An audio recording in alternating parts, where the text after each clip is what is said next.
Hello everyone and welcome to our YouTube channel Coachify Cat, right? So here we are with another video on One Shot Cat 2021 Slot 2 Quant section. Okay, so today we'll be covering each and every question from past year paper, that is Cat 2021 Slot 2. Without wasting our time, let's begin with our very first question. So here is our very first question.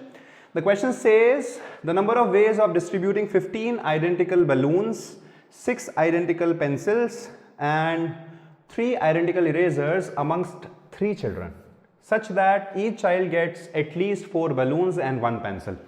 तो आप क्या करो, सबसे पहले her child को जितना distribute करना है मिनिमम वैल्यू वो आप कर दो. यानी अगर हम ध्यान से देखें तो वी हैव 15 आइडेंटिकल बलून्स और हमें ईच चाइल्ड को कितना देना है, 4 तो मिनिमम देना ही देना है. तो let's do one thing, this is our child 1, this is child 2 and this is child 3. अगर हम 4 ईच देते हैं तो ये वैल्यू हो जाती है 12, यानी 12 तो हमने यहाँ पे डिस्ट्रीब्यूट ऑलरेडी कर दिया है. How much we are left out with? So we are left out with what? The value is 3. Likewise we have to give 1 pencil to each child. तो अगर एक एक पेंसिल हम तीनों को दे देते हैं तो ये वैल्यू होती है 3 and now we are left out with 3 pencils. And we are already having 3 identical erasers. So that means this question is nothing but ये distribution तो आपने किया. Now what you have to do? You have to simply divide 3 identical balloons, 3 identical erasers and 3 identical pencils to 3 children. अब देखो यार, ये question ना PNC का ग्रुपिंग एंड डिस्ट्रीब्यूशन जो कॉन्सेप्ट है उसके ऊपर बेस्ड है. तो हम फटाफट इसको कर लेते हैं. सबसे पहले अगर 3 आइडेंटिकल पेंसिल्स या लेट्स से 3 आइडेंटिकल बलून्स हमें 3 चाइल्ड में डिवाइड करना है, डिस्ट्रीब्यूट करना है, तो वो हम कैसे कर सकते हैं? तो for that we need 2 separations. So that will become 5 factorial upon 3 factorial multiplied by 2 factorial. तो ये वैल्यू बनती है 5 into 4, this becomes 2, that is nothing but 10. यानी there are 10 ways of distributing 3 identical balloons amongst 3 children. Likewise, there are 10 ways of distributing 3 identical pencils amongst 3 children and 3 identical erasers amongst 3 children. तो अब total number of ways क्या हो गए इस पूरे event को perform करने के? That is nothing but 10 multiplied by 10 multiplied by 10. Correct answer is 1000. तो answer for this question was 1000. This question was based upon grouping and distribution. What we'll do is we'll make a separate video on grouping and distribution to make you understand how I have done this thing. Okay, let's proceed for the next question. तो ये है हमारा question number 2. This is based upon log. Okay, let's see. So it says that there is this input log of x minus 1 to the base 4. Then you have plus 4. Then this entire input is for this log which is having base 3. Then whatever the result of this thing is coming out, again you are adding 3 to it and then this input is working for this one. So it is using one property of log. Let's say log of m to the base, let's say a is n, so m is nothing but a to the power n. It is using this property.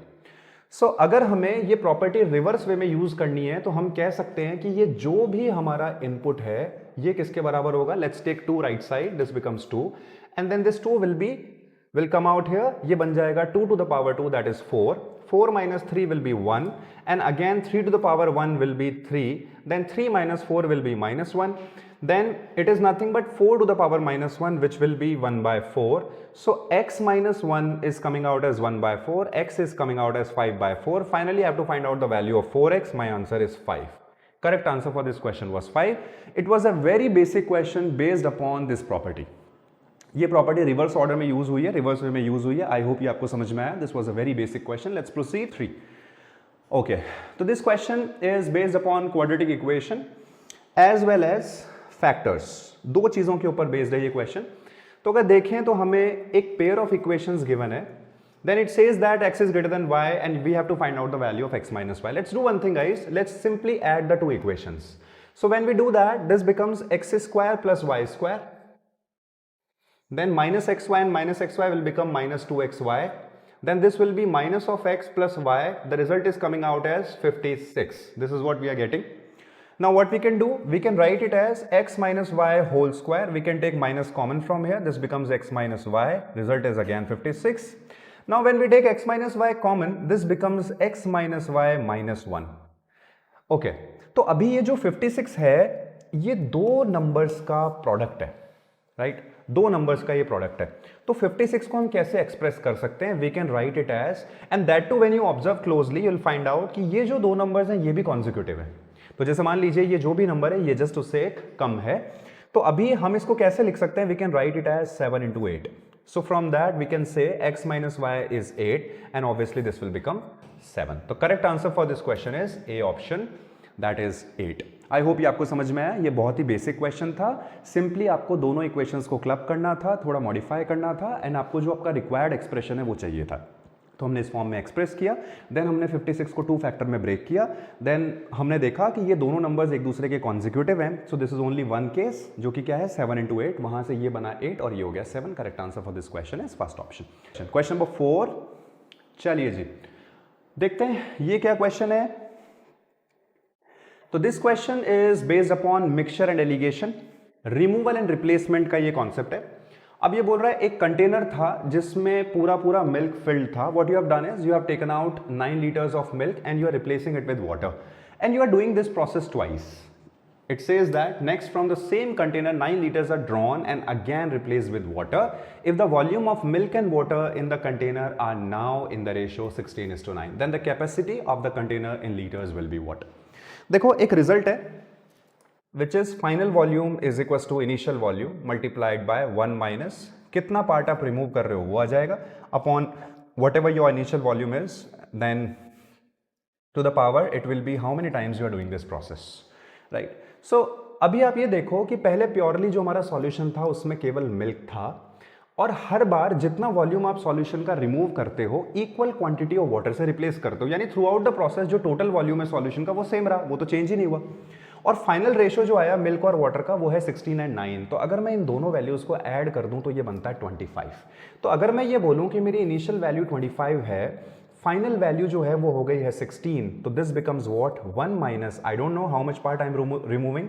So for that when we look at the question it says that 9 liters of the solution you are removing, so it will be 9 upon initial value will be 25 and this becomes nothing but 2। और what you can do, भाई हमने यहाँ पे ये ratio की help से हमने किया, हम इस इनिशियल वैल्यू को ले लेते हैं, जो भी हमारा वॉल्यूम है वो मान लेते हैं, जो भी हमारे कंटेनर का वॉल्यूम है वो लेकर के चलते हैं। तो अभी अगर इसको सॉल्व करें दिस बिकम्स 4/5, ये पूरा हो जाएगा 4/5, 16/25 रूट लेंगे 4/5, 1 minus 9/v। तो यहां से अगर देखें 9/v is coming out as 1/5, volume की वैल्यू निकल के आ गई 45 litre. Correct answer for this question is 45 liters। I hope ये आपको समझ में आया। यहां ये क्या किया मैंने, तो आप अगर मान लो अभी इसकी एब्सोल्यूट वैल्यू निकालते तो कैसे निकालते, ये बनता 16x, ये बनता 9x, टोटल होता 25x, तो इनिशियल वैल्यू होती 25x, मिल्क की वैल्यू हो जाती फाइनली ये कितना होता 16x। भाई पहले तो पूरा का पूरा मिल्क ही था ना, इसमें वाटर तो था ही नहीं, तो जो भी इनिशियल वॉल्यूम है पूरा मिल्क का हो गया, और फाइनल वॉल्यूम जो है मिल्क का वो ये हो गया। अब वो जो आपका x है वो यहाँ से कैंसिल होता, एंड देन फिर आप बाकी पार्ट करते, मैंने डायरेक्टली उसको लिया, वो x लिखो ना लिखो बात एक ही है। तो दिस इज अ रिजल्ट जिस पे ये क्वेश्चन बेस्ड था, रिमूवल एंड रिप्लेसमेंट, बहुत ही बेसिक क्वेश्चन, प्योर सॉल्यूशन का ये क्वेश्चन था। So you can see guys how easy it is to crack this paper, right? The only game is your selection, आपका सिलेक्शन कितना अच्छा है, that is the entire thing that matters. ठीक है, चलिए जी आगे बढ़ते हैं अब हम। Let's talk about question number 5। Okay, let's see to it what it says. It says that there are two trains A and B and were moving in opposite direction. Okay जी, so there are two trains, one is A, the other one is B, and the trains are moving in opposite direction. Their speeds are in the ratio 5:3. Okay, और ये कह रहा है the front end of A cross the rear end. Rear end means जो जैसे for example अगर A की बात करें तो A यहाँ से इस लेवल में है, ये B का फ्रंट एंड हो गया, और B का rear end यानी बैक एंड जो हो गया वो आपका ये हो गया। तो क्वेश्चन कह रहा है कि A ने ट्रेन B के रेयर एंड को क्रॉस करने में 46 सेकेंड्स ले लिए। कौन से 46 seconds? After it cross the front end of the train. जब ये ट्रेन इसके लेवल में आई, ठीक है, ए ट्रेन हमारी जो है वो इसके लेवल में आई, उसके बाद यही जो हमारा फ्रंट है इसको इसके रेयर एंड पे आने में कितना समय लगा? 46 सेकेंड्स लग गए। बहुत ही सही। तो अगर ये 46 सेकेंड्स यहां तक लगे तो आप लॉजिकली देखोगे तो आपको समझ में आएगा कि यार जो डिस्टेंस कवर हुआ वो तो इसी के बराबर हुआ। तो यानी length of train b cover हुआ, और किस स्पीड से कवर हुआ, तो ये रिलेटिव स्पीड से कवर हुआ। और अपोजिट डायरेक्शन के केस में अगर वैसे वो वैल्यू कैंसिल हो जाएगी, आप कुछ भी लो, तो let's say speed of a plus speed of b, ये हमारी रिलेटिव स्पीड हो गई। और ये जो ड्यूरेशन हमें दे रखा है, this is given as 46 seconds. Clear है? तो ये हमारा कितना हो गया? 46 सेकेंड्स हो गया। नेक्स्ट, अब ये कह रहा है कि अगर आप it took another 69 seconds for the rear ends of the trains to cross each other, rear ends को क्रॉस करने में और 69 सेकेंड्स लग गए, यानी ये फ्रंट एंड हमारा आया, ठीक है। अब उसके बाद में ये ट्रेन आगे जा रही है और देयर इज अ सिचुएशन जहां पे ये हमारा इस तरीके से सिनेरियो हमें देखने को मिला। तो ये रेयर एंड्स हो गए जो कि क्रॉस होने में लगा 69 सेकेंड्स। तो अब आप देखोगे तो आपको समझ में आएगा इसमें जो डिस्टेंस कवर हुआ है वो कितना कवर हुआ। तो यहां जो डिस्टेंस कवर हुआ वो लेंथ ऑफ ट्रेन ए के बराबर कवर हुआ, और किस स्पीड से कवर हुआ? अभी भी इसी स्पीड से कवर हुआ, and this value is coming out as 69। What you have to find out? You have to find out the ratio of length of train A to that of train B. Train A और train B की length का ratio निकालना है। Let's do one thing, simply इनको divide कर देते हैं, ये इससे कैंसिल हो गया है, और ये वैल्यू बन रही है 23 इंटू 2 इंटू 3। ये रेशो आया लेंथ ऑफ ट्रेन बी और लेंथ ऑफ ट्रेन ए का। आप सिंपली इसका रिवर्स कर दो। Correct answer for this question is 3:2, that is the ratio. I hope ये आपको समझ में आया। बहुत ही बेसिक क्वेश्चन था, ट्रेन प्रॉब्लम के ऊपर था, जो कि रिलेटिव स्पीड का एक एप्लीकेशन है। लेट्स प्रोसीड फॉर, चलिए अब ये क्वेश्चन है टाइम एंड वर्क। ये क्या कह रहा है? Anil can paint a house in 60 days. Okay, तो अनिल एक हाउस को पेंट करता है 60 डेज में, बहुत ही अच्छा। Now while Bimal can paint it in 84 days, इसका ड्यूरेशन हमें गिवन है 84 days. Let's do one thing, let's find out the total work. Total work कैसे फाइंड आउट करेंगे? Will do LCM of 60 and 84। This is coming out as 84, 12 into 7, 12 into 5, this is the LCM. ये हमारा LCM हो गया। This value is coming out as 24420, ये total work हमने लिया। अब अगर हम वन डे का वर्क कैलकुलेट करें तो A का एक दिन का काम कितना हो जाएगा? इसको 60 से डिवाइड किया 7 यूनिट्स। B का एक दिन का काम कितना हो जाएगा? इसको 84 से डिवाइड किया, that is coming out as 5 units. यहां तक प्रोसेस हमें पहले करना था। Now the question says Anil starts painting. तो गाइस, टाइम एंड वर्क के क्वेश्चंस में आपको क्या करना होता है? सबसे पहले आपको टोटल वर्क फाइंड आउट करना होता है। तो आप वन डे वर्क मेथड भी यूज कर सकते हो, आप एलसीएम मेथड भी यूज कर सकते हो। तो उसकी हेल्प से हम सबसे पहले टोटल वर्क फाइंड आउट करते हैं। Then what we do, we find out unit work. तो हर किसी का एक दिन का काम हम कैलकुलेट करते हैं। अगर डेज में है तो, अगर आवर्स में है तो 1 आवर का करेंगे, अगर मिनट्स में है तो 1 मिनट का करेंगे, लाइकवाइज। तो ये हमने किया। यूनिट वर्क कैलकुलेट करने के बाद में what we do, we look for the pattern in the question. अब जैसा पैटर्न हमें करने के लिए बोल रहा है, the next thing we have to follow accordingly. तो now it says that firstly Anil starts painting and does it for 10 days, then B and C joins him.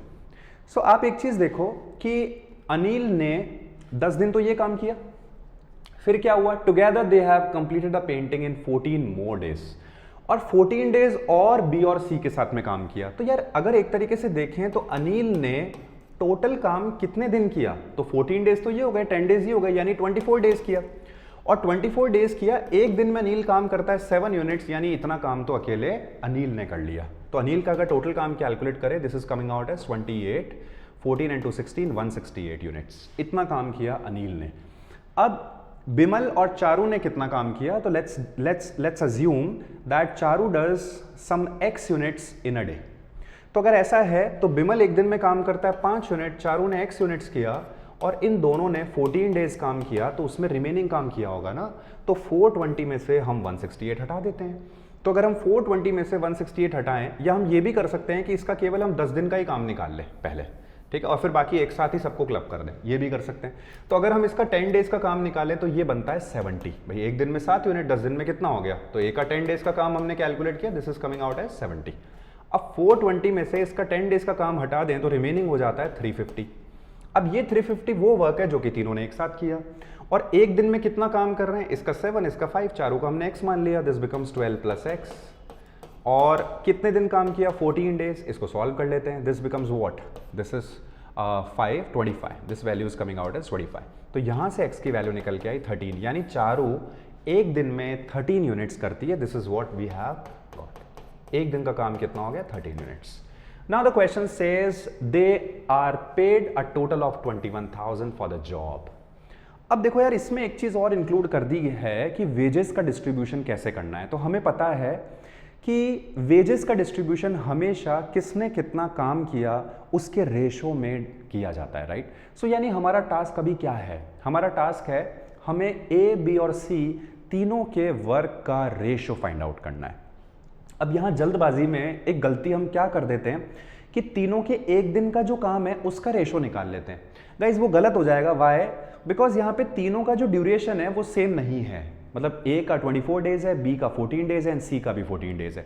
तो यानी आपको पहले तो वर्क का रेशो निकालना पड़ेगा एंड देन उस रेशो में आपको 21,000 को डिस्ट्रीब्यूट करना पड़ेगा. तो let's do one thing, let's find out the ratio of the work. तो अगर हम ए, बी और सी का रेशो निकालें तो वो कितना आ रहा है, ए, बी एंड सी. तो ए ने एक दिन में 7 यूनिट्स किया 24 डेज, बी ने एक दिन में 5 यूनिट किया 14 डेज, सी ने एक दिन में 30 यूनिट्स किया 14 डेज. अब इसको सॉल्व करते हैं. This becomes 7, this becomes 2, this becomes 2 and then 2 cancel हुआ, दिस बिकम्स 12. तो ratio is coming out as 12, ratio 5, ratio 13. अब आपसे क्वेश्चन पूछ रहा है share of Charu in Indian rupees proportionate to the work done by him. तो आपको चारू का शेयर बताना है, यानी ये हो गया 13 upon this becomes what, 13 and 5 18 to 20, 30 multiplied by 21,000. Let's calculate this value. This is coming out as 700. 13 sevens are 91. Correct answer is 9100. I hope you get it. This is an easy question again based upon time and work. It was based upon two concepts. One, variable time period वाला जो concept है वो pattern था. दूसरा, wages का distribution भी हमें करना था इसमें. तो सीखने वाली चीज़ ये थी कि जो wages का distribution किया जाता है वो हमेशा work के ratio में किया जाता है. अगर मान लीजिए कि टाइम पीरियड सेम है सबके लिए तो सिंपल आपको यूनिट वर्क कैलकुलेट करना है और उस रेशो में भी आप टोटल वर्क को डिस्ट्रीब्यूट कर सकते हो. तो this was your question number 6. Let's proceed next question. Okay, देखिए अब ये एक बेसिक सवाल है, ठीक है. आपको सिर्फ इसमें एक ट्री बनाना है और डिस्ट्रीब्यूशन करना है, दैट्स इट. और कुछ भी नहीं है इस क्वेश्चन में. It says that there is a box which is having 450 balls. तो टोटल बॉल्स हो गई है 450. अब ये दो कलर में है, या तो व्हाइट कलर में है या फिर ये ब्लैक कलर में. These are the two colours that you have to take. अब ये बोल रहा है कि there being as many metallic white as metallic black, यानी हमें फिर से दो पार्ट्स में इसको ब्रेक करना है, एक मेटालिक व्हाइट और एक नॉन मेटालिक व्हाइट. लाइकवाइज यहां भी दो पार्ट्स में डिस्ट्रीब्यूट करना है, metallic black and non metallic black. These are the two parts that we have to make. अब देखो यार, आप ये कह रहे हो कि व्हाइट वाली कितनी बॉल्स हैं, तो लेट्स अज्यूम कि भाई ये x हैं एक बार के लिए. तो ये बन गया हमारा 450 माइनस x. भाई आपने बिगिनिंग में बोला कि दो ही कलर्स हैं, या तो व्हाइट है या ब्लैक है, यानी जितनी भी आपकी टोटल बॉल्स हैं you have to simply distribute amongst the two categories. तो अगर इसकी वैल्यू x हो गई है तो this will become what, 450 minus x. Now what you have to do, it says that 40% of the white balls and 50% of the black balls are metallic. तो 40% जो है वो आपकी मेटालिक व्हाइट है, यानी इसका 40% अगर लें तो दैट बिकम्स 2/5 और 50% of the black balls are again metallic. तो 50% मतलब half, that is 225 minus x/2. इतना ही हो गया. अभी as per the data it says that there being as many metallic white as metallic black, यानी जो हमारा मेटालिक व्हाइट है इसको हमें इक्वेट कर देना है और किसके इक्वेट कर देना है, इसके इक्वेट कर देना है. सिंपल. अब यहां से पहले हम ये वैल्यू फाइंड आउट कर लेते हैं कि इन टोटल व्हाइट हैं कितनी और ब्लैक कितनी है, and then we can find out the value. अब ये किस चीज की वैल्यू पूछ रहा है, तो ये क्वेश्चन आपसे पूछ रहा है number of non metallic balls in the box. Non metallic यार देखो 40% अगर यहाँ है तो 60% तो आपकी यहीं हो जाएंगी. भाई हम ये निकाल लेते हैं, इसका 60% कैलकुलेट कर लेंगे, राइट. और आधी आपकी यहाँ हो जाएंगी. तो हम एक काम करते हैं, पहले अब इस x को कैलकुलेट करते हैं. कैसे करें, तो एक काम करते हैं, इन दोनों के बेस सेम बना देते हैं. इसको 5 से मल्टीप्लाई करवा देते हैं दोनों तरफ, 10 बन गया. इसको 2 से मल्टीप्लाई करवा देते हैं.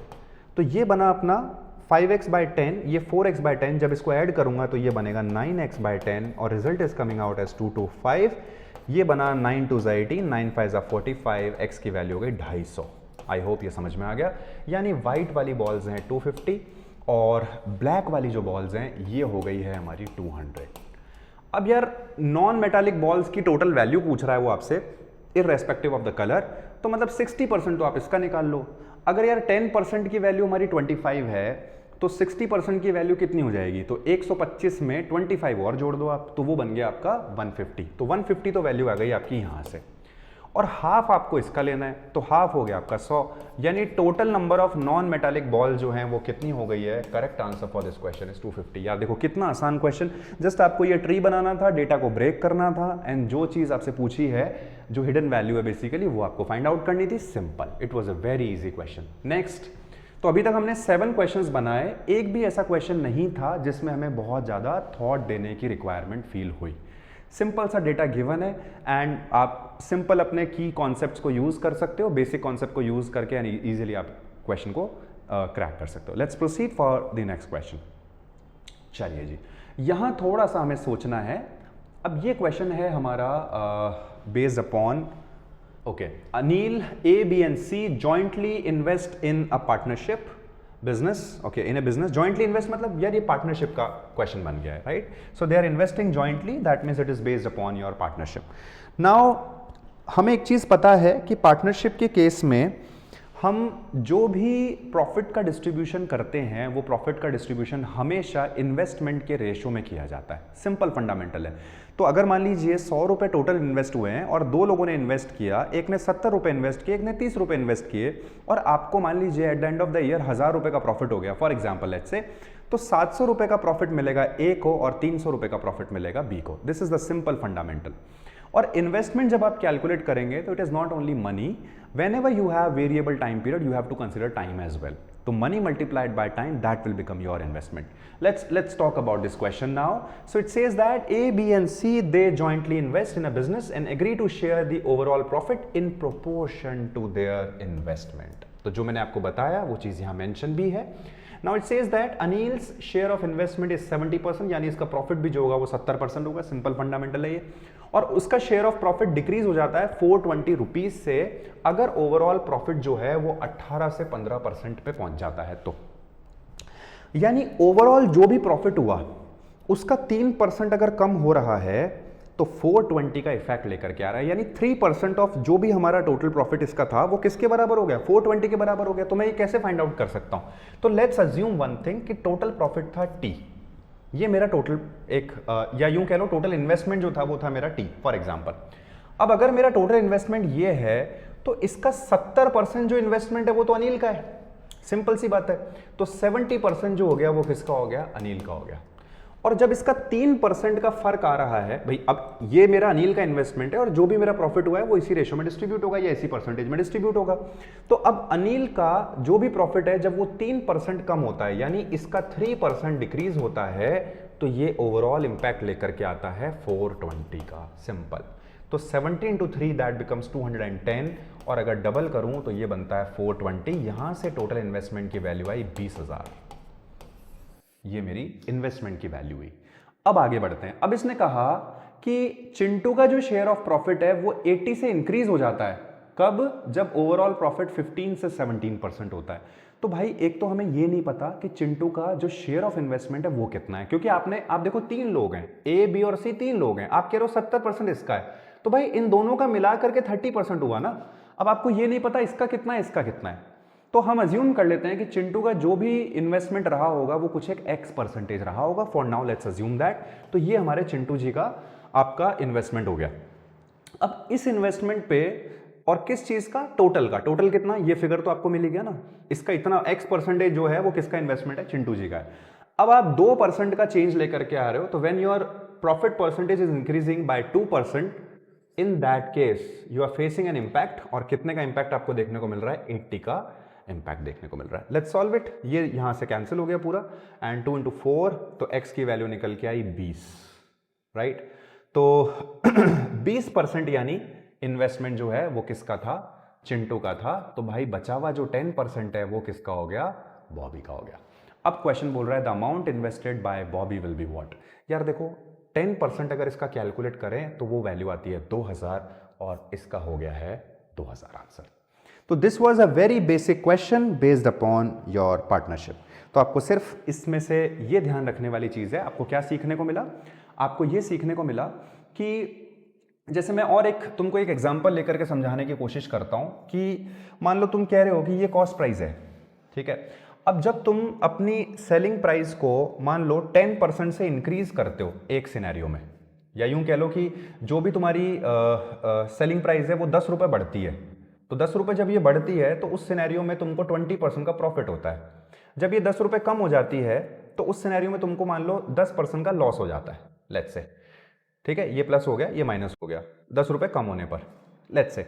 तो यानी ये जो 20 रुपये का इंपैक्ट हो रहा है भाई, 20 रुपये का चेंज ओवरऑल देखने को मिल रहा है, उसके कॉरेस्पॉन्डिंग कितना प्रॉफिट में फर्क आ रहा है। तो यहाँ -10% पे हो, यहाँ 20%, तो ओवरऑल 30%, यानी 30% जो हुआ टोटल का, जो हमारी कॉस्ट है उसका, वो बराबर हो गया 20 के। यही तो हमें देखने को मिला ना। तो this is what is called as benchmarking. ये चीज हमने यहाँ की कि आपका जो भी एक ओवरऑल प्रॉफिट है वो 18 से 15% पे जा रहा है, यानी 3% का फर्क आ रहा है। और जब 3% का फर्क आ रहा है, उसके कॉरेस्पॉन्डिंग वैल्यू वाइज जो चेंज आ रहा है वो 420 का है। आपने इक्वेट किया, टोटल इन्वेस्टमेंट निकाल लिया। अब उसके बाद में आपने क्या किया, चिंटू वाली वैल्यू को यूज किया और वहां से चिंटू का शेयर फाइंड आउट कर लिया। Once you got his share, then you can easily find out the share of Bobby. Once you have got the share of Bobby, then you can find out his investment. That is it. This is the very simple question for the next question. देखो, अब this question is on rhombus, based upon rhombus. तो rhombus की एक property है, जब भी वो area के बारे में बात करेगा आपको समझ में आना चाहिए कि half into product of diagonal जो है वो हम यूज में ले सकते हैं। तो अगर एक रोम्बस बनाए, व्हाट इज अ रोम्बस? तो rhombus is a 4 sided closed figure.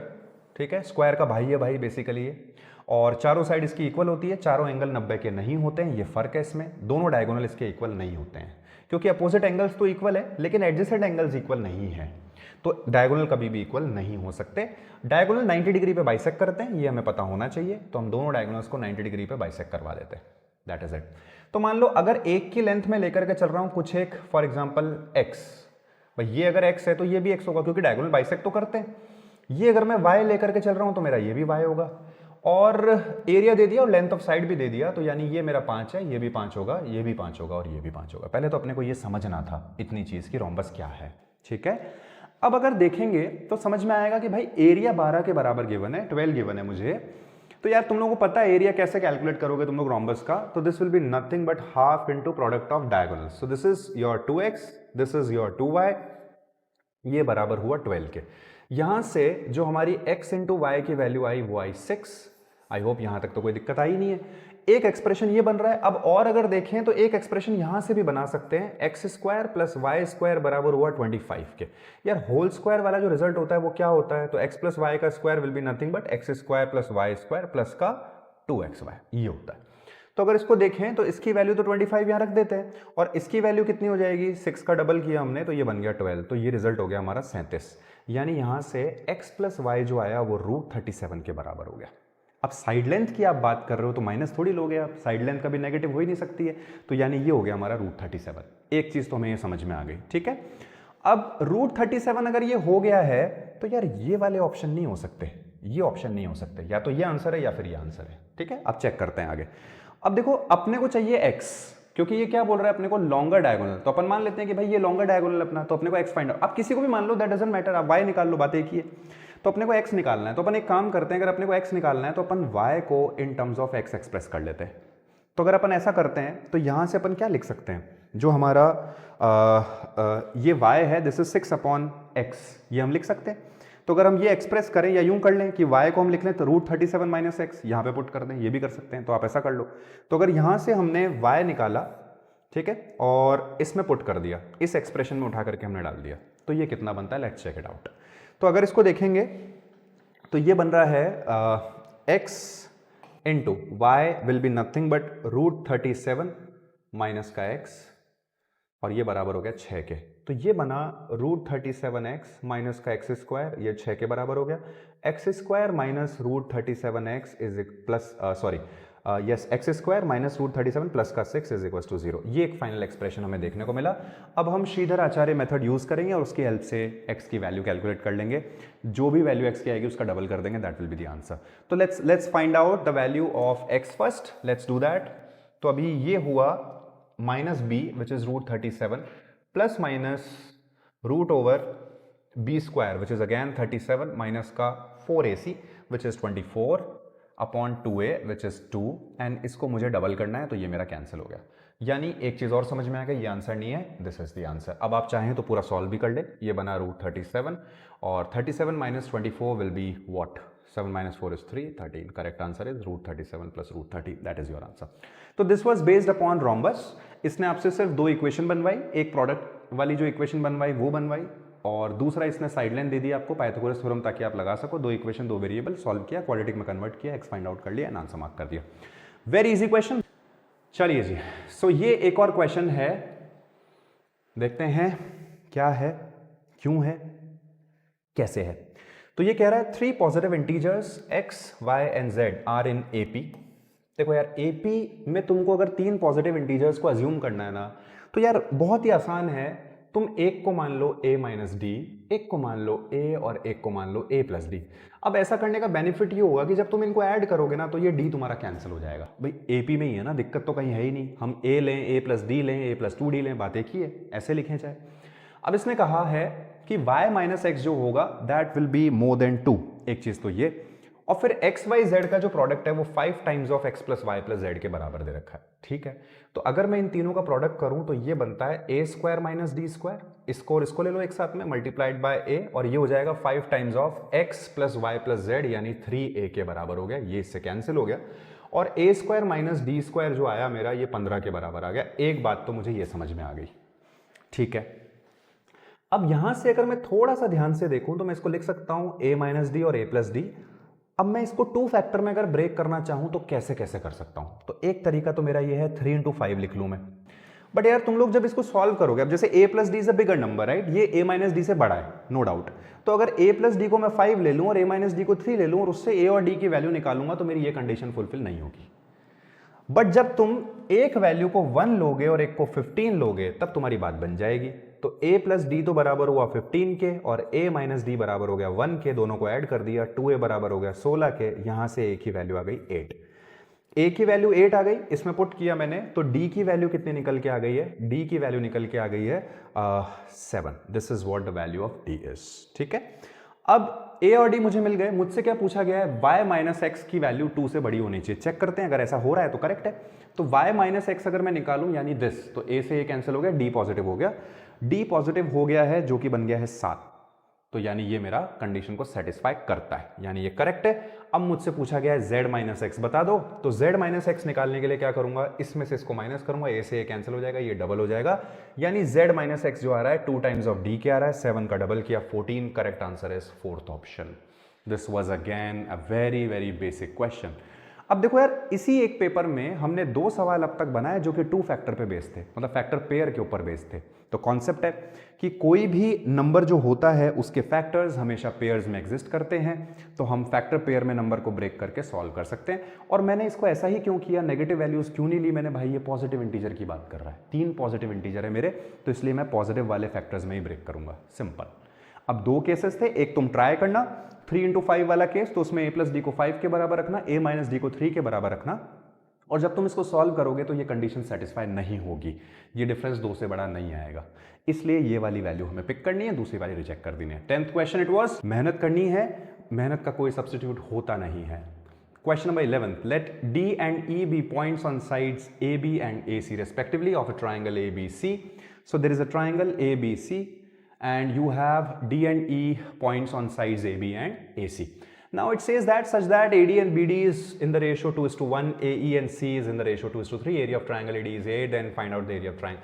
I think so it is based upon base ratio division, but फिर भी हम एक बार फिगर बनाएंगे और उसके बिहाफ पे कोशिश करेंगे फिगर आउट करने की।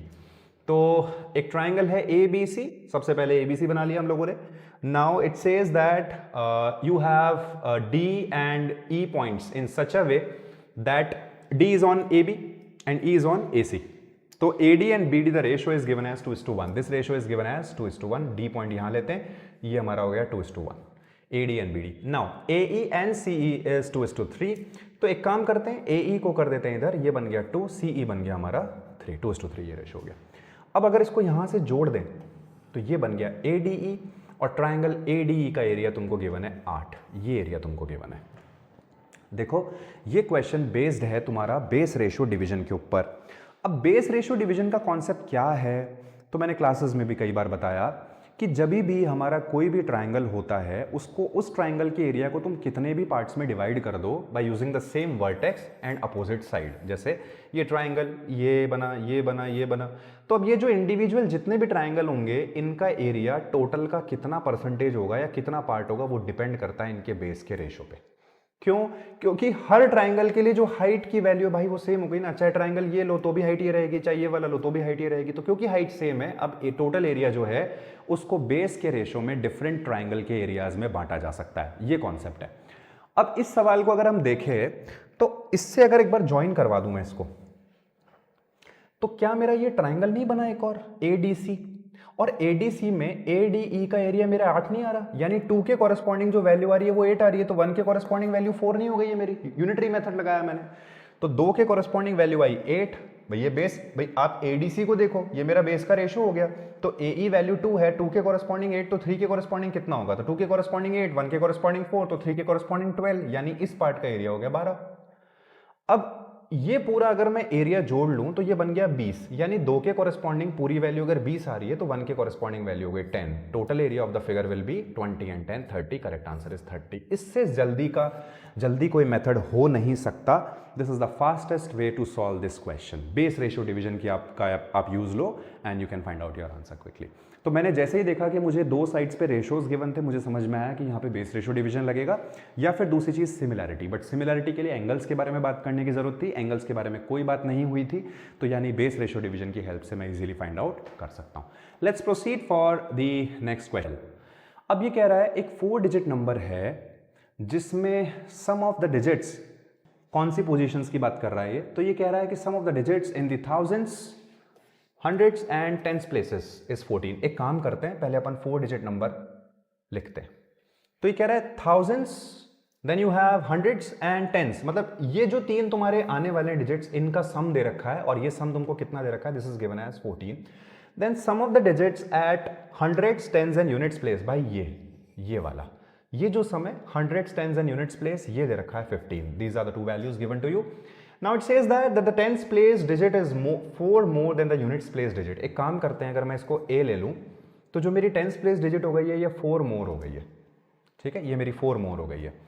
अब ये कह रहा है हाईएस्ट पॉसिबल 4 डिजिट नंबर मैं कितना बना सकता हूं। देखो बहुत ही आसान सवाल है, देखने में टफ लग रहा है, बहुत ही आसान है। देखो कैसे आसान है, अभी समझ में आएगा कि ये तीनों का सम 15, इसमें से अगर ये हटा दूं तो 15 माइनस 2a माइनस 4 किया मैंने, तो ये मिल गया मुझे।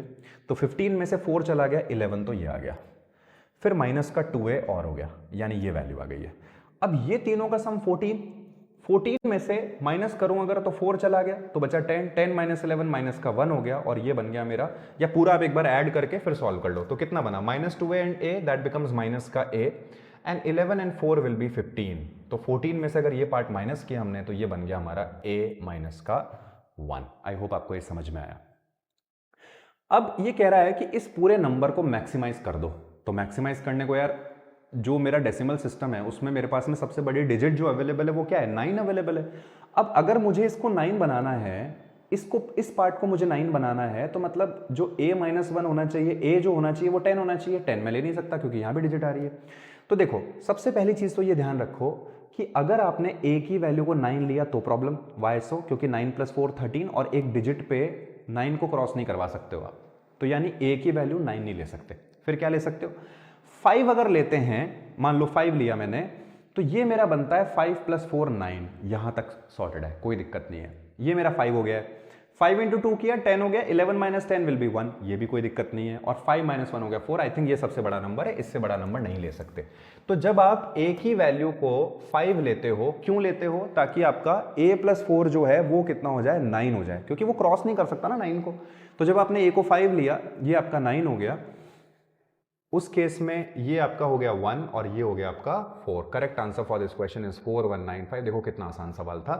ये था आपका question based upon your units place, tens place, place value, face value का जो concept. Question number 13, okay, range find out करना है।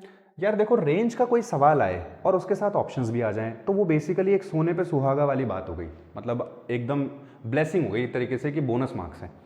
अब देखो थोड़ा सा इसको सरल बना लो आप और फिर ऑप्शंस को चेक करना स्टार्ट करो। अब ये ऑप्शंस में एक फर्क है, यहां पे एक 3/7 जो है वो क्लोज इंटरवल में है, ये क्लोज इंटरवल में होना चाहिए, 3/7 will be close interval, 1/2 open interval, और एक 3/7 ओपन इंटरवल में है, ठीक है। एक 8/9 जो है आई थिंक वो क्लोज इंटरवल में। तो अपन एक काम करते हैं, इसको सॉल्व करते हैं, there is some error in the options, let's do one thing, let's solve it here. अब इसको चेक करते हैं, तो x² + 2x + 4 हुआ, इसको थोड़ा सिंप्लीफाई करूं, होल स्क्वायर के फॉर्मेट में बनाऊं तो मैं कैसे लिख सकता हूं? तो मैं इसको लिख सकता हूं कि x + 2 का होल स्क्वायर, ये मैं इसको लिख सकता हूं, a² + 2ab प्लस का b², ये मेरा पूरा बना, ओके 4। या हम इसको x + 2 का होल स्क्वायर नहीं बना करके हम ये भी कर सकते हैं कि इसको हम लिख ले x + 1 का होल स्क्वायर और 3 अलग कर ले इसमें से, ये भी कर सकते हैं। तो हमने क्या किया, x + 1 का तो होल स्क्वायर बना लिया और 3 अलग कर लिया, तो ये बन गया x² प्लस का 2x + 1 और 3 अलग हो गया। अब अगर इसकी बात करें तो इसमें से 2 कॉमन निकाल लो आप, तो 2 अगर आप कॉमन निकालते हो तो ये बनता है x² प्लस का 2x प्लस का 9/2। तो यानी यहां से भी x + 1 का होल स्क्वायर बनाया जा सकता है। और एक आपका और एक्सप्रेशन जो बन रहा है, भैया आपने 2 कॉमन निकाला तो ये बना आपका x² प्लस का 2x प्लस 9/2। अब आप क्या कर रहे हो, 9/2 जो है वो है आपका 4.5, 4.5 में से 1 अलग कर लिया, बचा हुआ 3.5 रह गया, तो ये आ गया और फिर वो 2 से मल्टीप्लाई हो जाएगा, यानी 7/2 की जगह सिर्फ ये 7 रह जाएगा, दैट्स इट। इस तरीके से हमने अपने अपने एक्सप्रेशन को थोड़ा सा मॉडिफाई किया। अब मॉडिफाई करने के बाद में सबसे पहले अपन इसकी लीस्ट वैल्यू निकालने की कोशिश करते हैं। तो तुम देखो यार, इसका और इसका जो कॉन्ट्रीब्यूशन है वो हमेशा पॉजिटिव रहेगा, तो इसकी जो सबसे छोटी वैल्यू बनाई जा सकती है वो 0 बनाई जा सकती है। भाई नेगेटिव तो ये हो ही नहीं सकता, और 0 बनाने के लिए तुमको x को लेना पड़ेगा -1, यानी जब तुमने x को -1 लिया, ये पार्ट खत्म हो गया, ये पार्ट खत्म हो गया, वैल्यू आ गई 3/7। तो 3/7 क्लोज इंटरवल में आएगा, जो तुम्हारा 3/7 होगा ये क्लोज इंटरवल में आ जाएगा, यानी 3/7 वैल्यू तुमको मिल रही है। कब मिल रही है? जब x तुम्हारा कैसा है, -1 है। ये हमें समझ में आया। अब उसके बाद में अगर हमें इसकी मैक्सिमम वैल्यू निकालने की कोशिश करें तो हम कैसे कर सकते हैं? तो देखो, जब तुम x को 0 ले लेते हो तो ये बना 1, 1 + 3 हो गया तुम्हारा 4, और यहाँ पे भी 0 लिया, ये बना 2, 7 + 2 हो गया 9, यानी ये मेरा आया 1/9/4 विच इज़ व्हाट, 2.25। तो 1/2.25 ये वैल्यू निकल के आ गई मेरी। कब आई? जब मेरा x हो गया 0। यानी जब मैं x को 0 ले रहा हूँ तो मेरा एक्सप्रेशन ये रिजल्ट दे रहा है। जब मैं x को 1 लेता हूँ तो देखते हैं क्या होता है। जब 1 लिया मैंने तो 1 + 1 2, 2 का स्क्वायर 4, 4 + 3 हो गया 7, और ये बना 1 + 1 2, 2 का स्क्वायर 4, 4 2 8 + 7 हो गया 15। एक काम करते हैं, इसकी भी एक अप्रॉक्सीमेट वैल्यू निकालते हैं। ये बना, यहाँ से डिवाइड करें, 7 2 14, 7 1 7, देन यू हैव 3, 2.14। यानी क्या समझ में आया? ये समझ में आया मुझे कि जैसे जैसे मैं x को बढ़ाता जा रहा हूं वैसे वैसे मेरी वैल्यू 1/2 के क्लोज होती चली जा रही है, लेकिन 1/2 ये होगी नहीं, किसी भी पॉइंट पे ये वैल्यू 1/2 नहीं बनेगी। ठीक है, तो हमारी जो अपर लिमिट निकल के आई वो निकल के आई ओपन इंटरवल में 1/2। Correct answer for this question is this. इस तरीके से आप कर सकते हो। ठीक है, तो this was the question based upon your range. इस फंक्शन की रेंज निकालनी थी। आई होप ये आपको समझ में आया। लेट्स प्रोसीड फॉर द, चलिए नेक्स्ट क्वेश्चन है, okay, average. I think average के ऊपर बेस्ड है ये question. Let's check it out. It says that there is a football tournament, a player has played a certain number of matches, already played a certain number of matches, and 10 more matches are about to be played. certain number मतलब number नहीं given है, right? तो हम एक काम करते हैं, कितने मैचेस ऑलरेडी प्ले कर लिए हैं, तो मैचेस प्लेड, ठीक है, ये हम वैल्यू मान लेते हैं, x मैचेस प्लेड कर लिए हैं, और कितने और होने वाले हैं, ये कह रहा है 10 मैच और आपके होने वाले हैं। ठीक है, to be matches to be, ये कितने हो गए? 10, ये हमने यहां लिखा। और ये कह रहा है कि ओवरऑल जो एवरेज आएगा वो 0.15 आएगा। कब आएगा? जब वो टोटल एक गोल स्कोर करे आने वाले 10 मैचेस में। यानी उसने यहां तक कितने गोल स्कोर कर लिए नहीं पता ना यार, नहीं पता, तो गोल्स की वैल्यू को अज्यूम कर लेते हैं k, और यहां हो गया 1। तो अगर मैं ओवरऑल एवरेज कैलकुलेट करूं तो ये बनता है मेरा total goals upon total matches. तो पर गोल पर मैच मेरा एक एवरेज गोल कितना है वो निकल के आ जाएगा। यहां तक मेरा एवरेज आ रहा है k + 1 अपॉन x + 10, ये वैल्यू आ रही है 0.15। इसको यहीं पे रखते हैं एक बार। अब ये कह रहा है अगर ये टोटल 2 गोल स्कोर कर ले आने वाले 10 मैचेस में, ठीक है, और यहां तक कितने किए हैं इसने? k ही किए, ये तो चेंज हो ही नहीं रहा है। तो इस केस में टोटल गोल्स हो गए इस बार k+2 और ये मेरा अभी भी कितना है, this is again x+10 and ये वैल्यू कितनी आ रही है इस बार 0.2 आ रही है। मुझसे किस चीज की वैल्यू पूछी गई, number of matches he has played मतलब यानी मुझसे सिर्फ और सिर्फ क्या पूछा जा रहा है, x की वैल्यू पूछी जा रही है गाइस, मुझसे x+10 की वैल्यू नहीं पूछी जा रही है क्योंकि उसने ये बोला ना, आप क्वेश्चन को ध्यान से पढ़ें और ये थीटा क्वेश्चन और है तो जल्दबाजी में आप इसका आंसर जो भी वैल्यू आएगी वो x+10 की वैल्यू मार्क करके आ जाओगे जो कि गलत हो जाएगा। तो आप इसको ध्यान से पढ़ो। इसने बोला the number of matches he has played a certain number of matches, these 10 matches are about to happen. इनके बारे में ये नहीं बोला है कि ये भी हो गए हैं, अब ये बोल रहा है कि and 10 more matches are to be played, ये अभी होने वाले हैं। ठीक है, ये सिनेरियो है। तो हम इसको सॉल्व करें। अगर इसको सॉल्व करें तो हमें क्या करना है बेसिकली, तो हमें ये देखना है कि हम कैसे x+10 की कंबाइंड वैल्यू कैलकुलेट कर सकते हैं। तो एक बार के लिए एक काम करते हैं, x+10 को कुछ एक अज्यूम कर लेते हैं, तो x+10 को कुछ एक a मान लेते हैं एक बार के लिए। तो ऐसा करने से ये कितना बना, यहां से अगर देखें तो ये एक्सप्रेशन बन गया हमारा k+1 जो कि बराबर हो गया 0.15 a के, और k+2 जो है ये बराबर हो गया 0.2 a के। अब अगर मैं इसमें से इसको सब्ट्रैक्ट कर दूं तो k से k कैंसिल, 1 आ गया, 0.2 में से 0.15 चला गया तो 0.5 आ गया, यानी यहां से 0.05 आ गया, ये हमारा हो गया।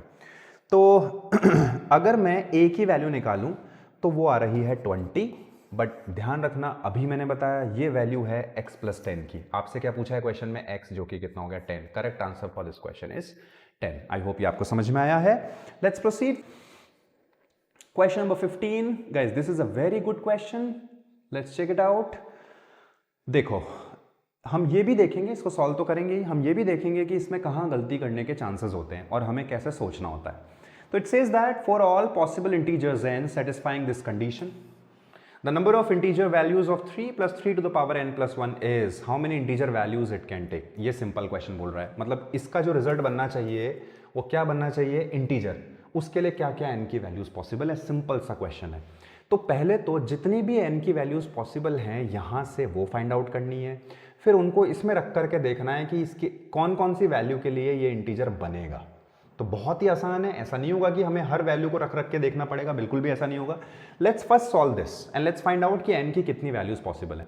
देखो यार, अगर तुम 2 की पावर 7 लेते हो तो ये बनता है यार तुम्हारा, जैसे अगर मान लो तुमने लिया 2 की पावर 9, तो 2 की पावर 9 बनता है 512। ठीक है, अभी इससे 202 से काफी ज्यादा है। तो अगर 2 की पावर 8 लोगे तो ये बनेगा तुम्हारा 256, अभी भी ज्यादा है। तो 2 की पावर 7 जब हम लेंगे तो ये बनेगा 128। अब ये इस रीजन में लाया कर जाएगा। और 2 की पावर 7 बनाने के लिए मेरा जो n होना चाहिए इसको 5 होना पड़ेगा। तो 5 + 2 ये बनेगा 7, 2 की पावर 7 विल बी 128 + 2 130, जो कि इस रेंज में लाया कर रहा है। एब्सोल्युटली करेक्ट, यानी मुझे n की अपर लिमिट मिल गई। देखो यार, इसने कहीं भी पॉजिटिव इंटीजर्स नहीं बोला है, इसने पॉसिबल इंटीजर्स बोला है, नेगेटिव भी हो सकता है। तो यानी मुझे n की अपर लिमिट मिली 5। तो 5 + 2 बना 7, 2 की पावर 7 हुआ 128, 128 + 2 बना 130, जो कि इस रेंज में आया। एब्सोल्युटली करेक्ट है, कोई प्रॉब्लम नहीं है यहाँ तक। अब मुझे लोअर लिमिट फाइंड आउट करनी है। तो देखो मुझे साफ साफ समझ में आ रहा है कि ये 2.25 है, यानी 2 तो चाहिए ही चाहिए, जो कि दिख भी रहा है। 0.25 और चाहिए। 0.25 के लिए इसको मुझे कितना बनाना पड़ेगा, 1/4 बनाना पड़ेगा। और 1/4 बनाने के लिए n+2 की वैल्यू कितनी होनी चाहिए, तो n+2 की वैल्यू होनी चाहिए -2, क्योंकि जब मेरा n+2 -2 होगा यानी 2 की पावर -2, तो ये हो जाएगा 1/2 की पावर 2 विच इज 1/4। तो यहां से मेरी n की वैल्यू निकल के आ गई -4। ये मेरी n की वैल्यू निकल के आई। अब देखो, सीखने वाली बात यह है कि क्या मैं ये -4 ले सकता हूं। अगर मैं इस लॉजिक से देखूं तो कितनी वैल्यूज निकल के आ रही हैं, तो 5 वैल्यूज तो मेरी आ गई हैं। कौन सी, n+2 इज दिस, n की वैल्यू हो गई है -4। करेक्ट, तो 5 वैल्यूज तो मेरी निकल के आई। n = 5 तक तो मैं चला ही गया हूं, और -4 और आ रहा है। अब आप एक चीज देखो कि आपको इसको इंटीजर बनाना है। तो देखो, जब भी आप n की वैल्यू 0 या 0 से बड़ी कुछ रखोगे, ये हमेशा इंटीजर आएगा। तो 3 की पावर n को मान लो आपने 0 रखा, ये बना 3 की पावर 1। ठीक है, 3 की पावर 1 विल बी 3, 3 + 3 6, यानी और भी जो भी बड़ी हायर वैल्यूज रखोगे उसके लिए इंटीजर आएगा। यानी सीधे सीधे 1 से लेकर के 5 तक तो सारे सॉल्यूशन हो ही गए। तो 5 वैल्यूज तो मैं सीधे सीधे ले सकता हूं। ठीक है, अब मुझे देखना है कि क्या मैं 0 ले पा रहा हूं। बिल्कुल ले पा रहा हूं, 0 रख रहा हूं तो 3 की पावर 1 बन रहा है, 1 से 5 तो रख ही रहा हूं, यानी एक 0 और आ गया, 6 वैल्यूज हो गई। अब जब मैं n को -1 लेता हूं तो -1 + 1 मिलकर के 0 बन जाता है, 3 की पावर 0 1 हो जाता है, 3 + 1 4, यानी एक मैं -1 भी ले सकता हूं। तो टोटल वैल्यू कितनी ले सकता हूं? 7। Correct answer for this question is 7। ऐसे करना था इसको, यानी पहले तो इसकी हेल्प से आप n की रेंज निकाल लो, फिर आप इसमें पुटअप करके देखो कि किन वैल्यूज ऑफ n के लिए ये इंटीजर देगा, विच इज वेरी इजी।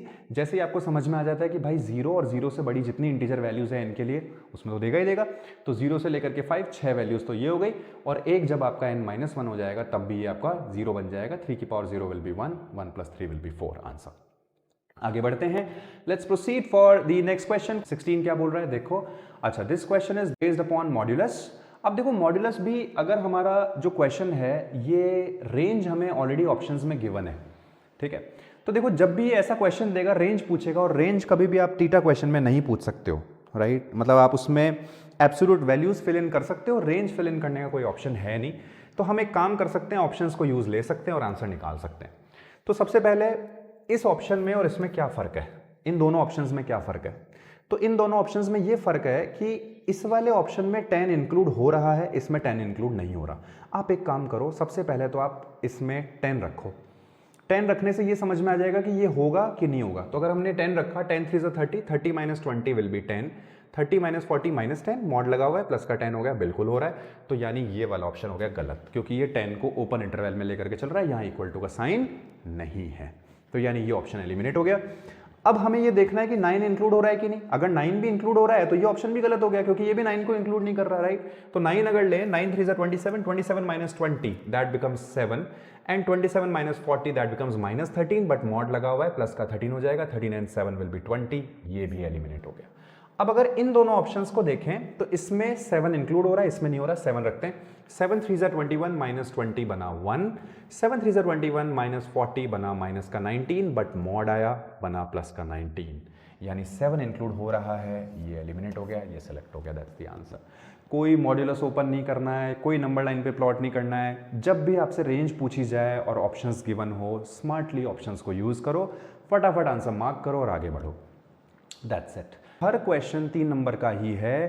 किसी भी क्वेश्चन में हमें 6 नंबर नहीं मिल रहे हैं, तो हमारा गेम क्या होना चाहिए, हमारा वे क्या होना चाहिए? हमारा वे होना चाहिए आसान आसान क्वेश्चन आइडेंटिफाई करके पहले बना लें फर्स्ट राउंड में, और अपने लिए एक डिसेंट 95+ परसेंटाइल सिक्योर कर लें।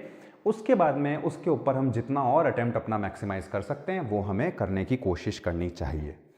Let's proceed for this question. It says that the sides AB and CD of a trapezium ABCD are parallel, with AB being the smaller side. AB जो है वो कैसी साइड गिवन है हमें, तो AB हमारी स्मॉलर साइड है और CD, ठीक है। एक ट्रेपीजियम बनाते हैं फटाफट। So this is your ABCD, एक trapezium ABC and D. Perfect. Now AB is parallel to this. Okay. P is the midpoint of CD. Okay. This is P and ABPD is a parallelogram. Perfect. यानी आपने यहां से इसको join करवा के एक parallelogram बना दिया है ABPD. This is a parallelogram. It doesn't look like, but आप मान लीजिए इसको कि ये एक पैरेललोग्राम है, तो आपने एक पैरेललोग्राम यहां बनाया।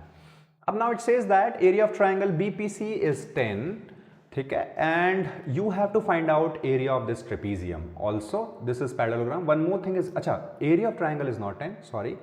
It says that the difference between the area of parallelogram and triangle BPC, यानी इसके और इसके एरिया का डिफरेंस जो है वो 10 के बराबर है। बहुत ही सही। देखो यार, यहां से एक परपेंडिकुलर ड्रॉप करता हूं तो ये हाइट बनती है मेरी। ये ट्रेपीजियम की जो दो पैरेलल साइड है उनके बीच का परपेंडिकुलर डिस्टेंस भी यही है, और ये मेरे इस ट्राइंगल की भी हाइट है। अब यार ये पैरेललोग्राम है, तो अगर AB की लेंथ A है तो इसकी भी लेंथ A होगी, और क्योंकि ये मिड पॉइंट गिवन है तो ये भी A होगा। यानी अगर मुझे पैरेललोग्राम का एरिया निकालना है तो वो किसके बराबर होगा? ये बराबर हो जाएगा बेस इनटू हाइट के, या ट्रेपीजियम का एरिया पूरा निकाल लेता हूं मैं। तो ये कितना हुआ? बट मुझे जो डिफरेंस दे रखा है आई थिंक वो पैरेललोग्राम और ट्राइंगल का है, ठीक है। तो फिर हम एक काम करते हैं, पैरेललोग्राम का एरिया कैसे निकालेंगे? बेस इनटू हाइट करके, तो that becomes A into H, ये मेरा पैरेललोग्राम का एरिया, माइनस ट्राइंगल का area half base height which is A, ये मेरा बेस हो गया और हाइट मेरी H है, H, this difference is given as 10। अब यहां से आप देखो AH/2 यानी ये हाफ है, तो AH/2 की वैल्यू ये हुई, तो A इंटू H की वैल्यू हो गई यहां से 20, this value is coming out as 20। Now the question says trapezium का एरिया बता दीजिए क्या होगा, half into sum of parallel sides होगा, 2a plus a will be 3a, perpendicular distance आएगा 3/2 इंटू AH विच इज 20, ये बना 10, आंसर हो गया 30, C option. Very easy question. तो these are the questions that you are seeing in CAT 2021. So easy questions, so many easy questions. Let's 18। अब देखो ये क्या क्वेश्चन है, इसको चेक करते हैं। तो Raj invested 10,000 rupees in a fund. At the end of first year, he incurred a loss, but his balance was more than 5,000. Okay. This balance, when invested for another year, grew, and the percentage of growth in the second year was 5 times the percentage of loss in the first year. यानी पहले साल में आपको जितना नुकसान हुआ, जो भी नुकसान का परसेंटेज है, उसका 5 गुना प्रॉफिट परसेंटेज है नेक्स्ट ईयर का, और 2 साल के बाद में ओवरऑल प्रॉफिट हो गया 35% का, ये बोल रहा है। तो परसेंटेज लॉस बता दीजिए, पहले साल में कितना नुकसान हुआ। यार हम इसको कंसिडर ही नहीं करते। मान लो हमारा जो भी प्रिंसिपल है वो ये है, पहले साल में ये प्रिंसिपल कुछ एक x परसेंटेज से गिर गया, लॉस हुआ ना आपको, फिर अगले साल में जितना परसेंटेज से गिरा उसका 5 टाइम से इंक्रीज हो गया। ऐसा करने के बाद ओवरऑल 2 साल में प्रॉफिट हो गया 35% का, ये बना 1 प्लस 35%, यानी मैं इसको 1.35 लिख सकता हूँ। 35% 0.35 ये बन गया। ये प्रिंसिपल तो भाई कोई यूज में ही नहीं आया।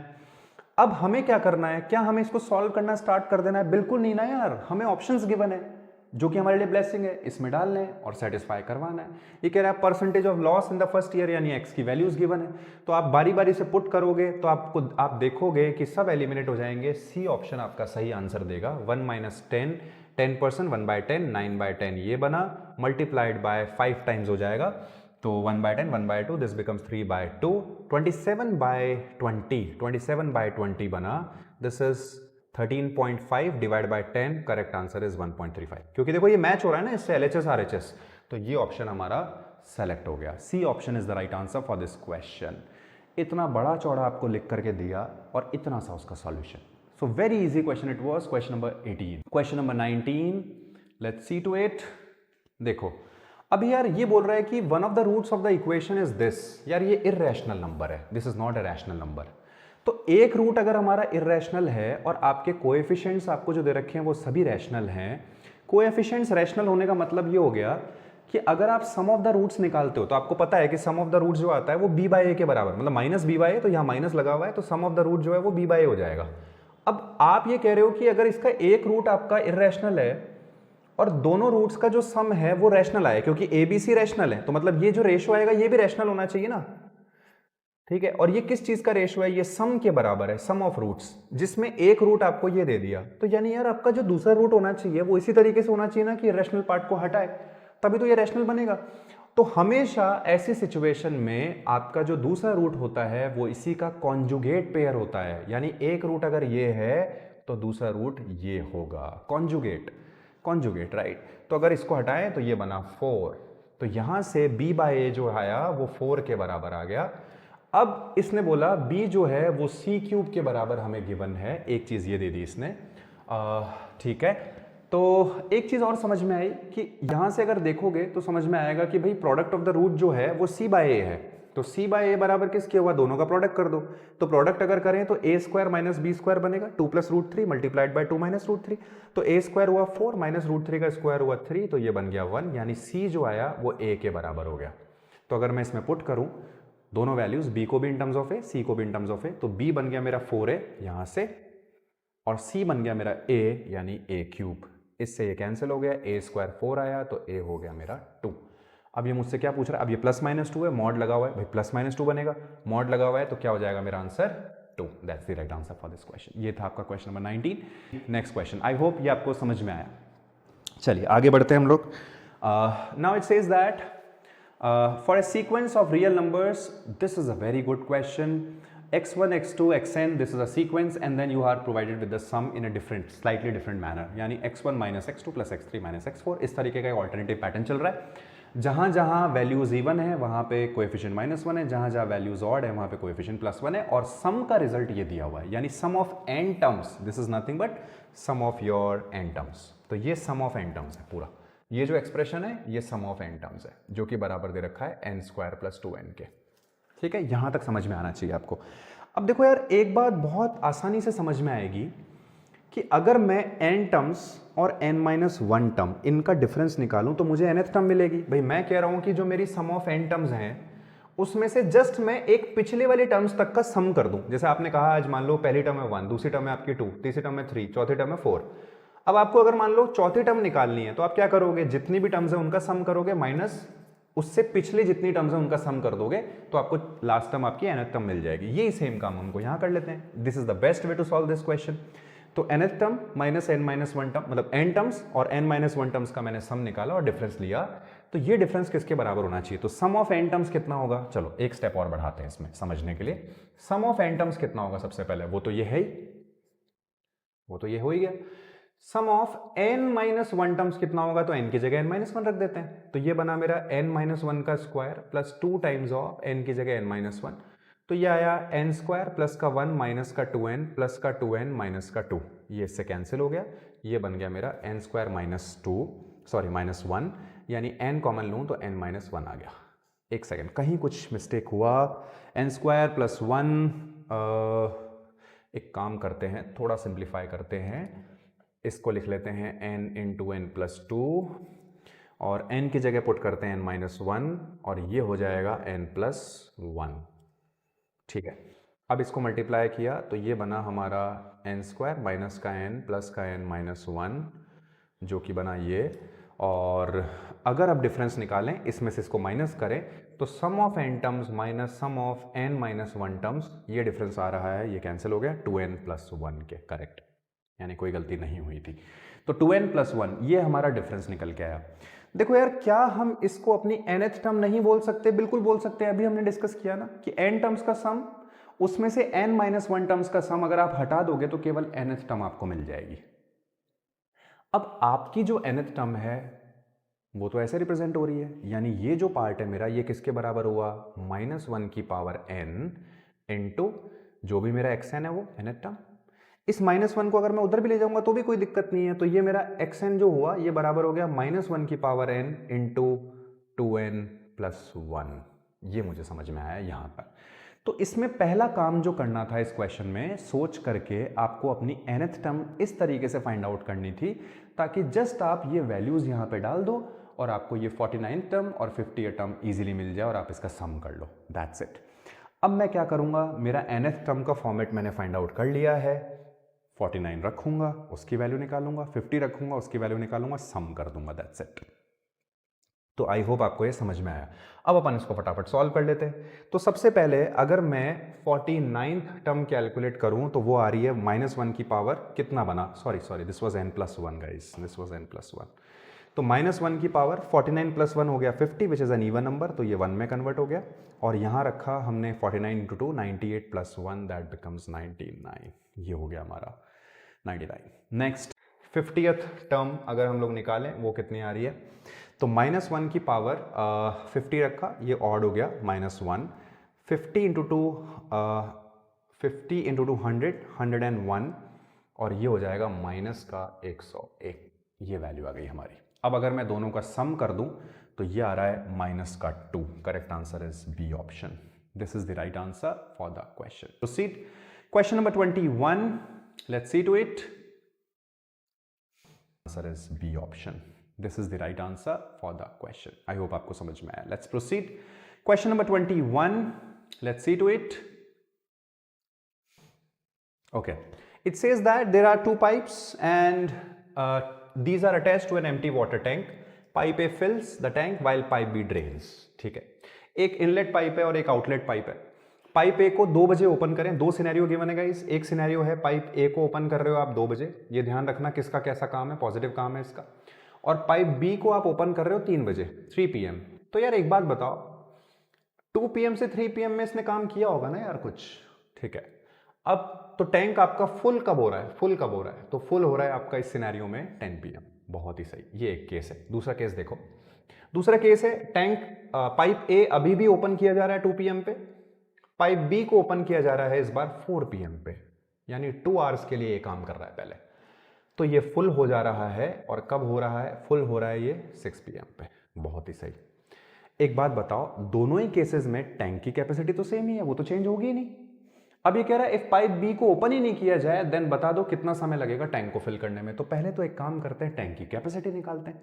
तो हम एक काम करते हैं, जो हमारा ए है उसकी एफिशिएंसी को अज्यूम कर लेते हैं, यानी उसका जो 1 आवर का काम है उसकी वैल्यू को अज्यूम कर लेते हैं। तो कोई फर्क पड़ेगा नहीं क्वेश्चन पे। क्यों नहीं पड़ेगा? क्योंकि बी की वैल्यू भी अकॉर्डिंगली आ जाएगी। हमें रेशो निकालना है अल्टीमेटली। तो लेट्स फाइंड आउट। सबसे पहले हम लेट करते हैं कि जो हमारा ए है वो 1 घंटे में कितना काम करता है, 1 यूनिट करता है, ये मान लेते हैं। तो ए ने पहले 3 बजे तक तो काम किया होगा, कितना कर लिया होगा, 1 यूनिट। फिर उसके बाद में ये तो फिल कर रहा होगा, ये खाली कर रहा होगा। ये खाली कितना करता है मान लेते हैं, 1 घंटे में बी कितना खाली करता है, बी यूनिट्स खाली कर देता है। ये भी अज्यूम कर लेते हैं। कितना खाली करता है, तो ये खाली करता है कुछ एक बी यूनिट्स। तो 1 घंटे में सबसे पहले ए ने 1 यूनिट फिल किया। अब ये दोनों काम कर रहे हैं, तो दोनों काम कब से कब तक कर रहे हैं, 3 बजे से लेकर के 10 बजे तक कर रहे हैं, यानी 7 आवर्स के लिए कर रहे हैं। टोटल आवर्स हो गए 7। 1 घंटे में नेट काम कितना हो रहा है, 1 माइनस बी। ये मेरा टोटल टैंक की कैपेसिटी हो गई। 2 बजे से 3 बजे तक 1 यूनिट, 7 घंटे काम किया। 1 घंटे में नेट काम कब होगा, 3 बजे से। ये खाली करेगा, ये फिल करेगा, 1 minus B into 7 total tank की कैपेसिटी। इसको यहां से इक्वेट करवाते हैं। अब 2 से 4 में इसने 2 यूनिट किए, और फिर 4 से 6 यानी 2 घंटे में काम हुआ। कितना काम हुआ, तो ये करता है हमारा बी 1 यूनिट, और ये बी यूनिट खाली कर देता है। इसको सॉल्व करेंगे तो 2 minus 1 will be 1, and 7 times of 1 minus B, and 2 minus किया तो ये बना 5 times of 1 minus B will be 1। यहां से सॉल्व करें तो 1 माइनस बी की वैल्यू आ रही है 1/5, बी की वैल्यू आ रही है 4/5। ये बी की वैल्यू आ गई, यानी बी जो है वो 1 घंटे में कितना खाली करता है, 0.8। अब ये कह रहा है बी को ओपन ही मत करो, तो बता दो टाइम टेकन कितना लगेगा फिल करने में ए को। अभी निकाल लेते हैं। तो सबसे पहले तो टैंक की कैपेसिटी, तो चाहे इसकी हेल्प से निकाल लो चाहे इसकी हेल्प से निकाल लो, बात एक ही है। तो हम b की वैल्यू को उठा करके इसमें पुट कर देते हैं और कैपेसिटी निकाल लेते हैं। तो ये आ रहा है 1 + 7 इंटू 1 माइनस 4/5, 1/5, 7/5 हुआ, 5 and 7 12/5। ये मेरी टैंक की कैपेसिटी हो गई। अब a जो है वो 1 घंटे में 1 यूनिट करता है, इतना भरने में इतने आवर्स लगेंगे। मुझसे मिनट्स में पूछा जा रहा है, इसको 60 से मल्टीप्लाई करवा लूंगा। ये बना 12, 12 12 144 मिनट्स। आंसर है C option. This was very basic question. तो this was your question number 21 based upon time and work. Pipe and system का क्वेश्चन था। एक पाइप इनलेट पाइप था, एक आउटलेट पाइप था। हमने एफिशिएंसी को अज्यूम किया, दूसरे वाले की उसी की टर्म्स में आ गई। टोटल टैंक की कैपेसिटी निकाल ली। यहाँ से 2 सिनेरियो दिए थे ताकि हम ये इक्वेट कर पाएं। और once we got the capacity of the tank, then A के लिए बोल रहा है कि अगर बी को ओपन ही नहीं किया जाए तो ए टोटल टैंक को फिल करने में कितना समय लेगा। तो टोटल वॉल्यूम या कैपेसिटी डिवाइडेड बाय ए का 1 घंटे का काम विच इज 1 ओनली, यानी ये आवर्स लगेंगे multiplied by 60 to convert it into minutes. I hope last question for today. A person buys tea of 3 different varieties, quantities, अच्छा qualities, then it says 800, 500 and 300 लिख लेते हैं। एक वैरायटी A, B, C, इसकी क्या price है? This is cost price, this is 800, this is your 500 rupees, this is cost price, this is your 300 rupees. These are the cost price. ये cost price की values given है आपको।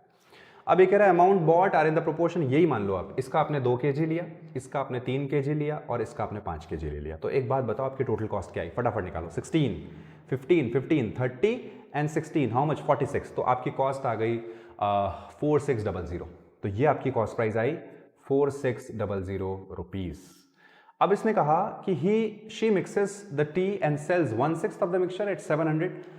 The price in INR पर kg at which she should sell the remaining, यानी 5/6 को किस price पे बेचे ताकि ओवरऑल प्रॉफिट 50%। एक बार बताओ 50% का प्रॉफिट हो रहा है तो तुम्हारी टोटल सेलिंग प्राइस क्या बनी? इसका आधा निकालो, जोड़ दो। तो अगर हाफ ऐड करें दैट बिकम्स 23, ये बना 6900। ये मेरी सेलिंग प्राइस आ गई। ठीक है, this is my selling price. तो अब ये सेलिंग प्राइस तो पूरी क्वांटिटी की है ना, कितनी है? 5, 3, 8 और 2, 10। मुझे पर केजी में निकालना है क्योंकि सारा डेटा मेरा पर केजी में, और मैं एलिगेशन लगा लूंगा, उसकी हेल्प से फटाफट निकाल लूंगा मैं। तो पर केजी की सेलिंग प्राइस जो आ रही है वो आ रही है 690। अब अपन एक काम करेंगे, एलिगेशन यूज करेंगे। कैसे करेंगे देखो। तो सबसे पहले मेरी जो ये बोल रहा है 1/6 ऑफ द क्वांटिटी, तो 1/6 of the quantity, total quantity का 1/6 अगर मैं लूं तो 1/6 ऑफ द क्वांटिटी को मैं, यानी टोटल क्वांटिटी 10 है तो 10 का 1/6 ये हटा देते हैं। अब हम ये हमने काम में ले लिया है। तो टोटल क्वांटिटी का 1/6, ठीक है, इसको मैं सेल कर रहा हूं 700 रुपए पर केजी पर। 5/6 ऑफ द क्वांटिटी को किस प्राइस पर सेल करूं ताकि ओवरऑल सेलिंग प्राइस जो आए वो आए 690। मान लेते हैं एक्स पे करो, एलिगेशन यूज कर लेते हैं। तो ये बना 690 माइनस का x, ये बना 10। इन दोनों का अगर रेशो ले लूं तो ये रेशो कितना आ रहा है 690 माइनस एक्स अपॉन 10, और ये रेशो इसी के बराबर हो गया। तो 1/6 और 5/6 किया तो ये बना 1/5, 2 टाइम्स, तो x की वैल्यू आ गई 688, ऑप्शन बी। ये था हमारा CAT 2021 slot 2 quant section. I hope आपको समझ में आया। आप प्रैक्टिस करते रहिए, चीज़ों को सॉल्व कीजिए। There is no substitute of hard work. एक एक कॉन्सेप्ट को बहुत अच्छे से मास्टर कीजिए। कॉन्सेप्ट मास्टर करने के लिए आपको बहुत प्रैक्टिस करनी पड़ेगी क्वेश्चंस की। तो the process is divided into 3 steps. One is you learn concept, then what you have to do, you have to learn implementation. For implementation, you have to solve handouts, you have to solve modules. Once you're done with that, give enough number of topic tests so that you have, a sufficient time bound practice. Then post that, you have to write your mocks, analyze your performance and work accordingly. So let's finish our today's session and milte hain next class mein. Bye bye, take care.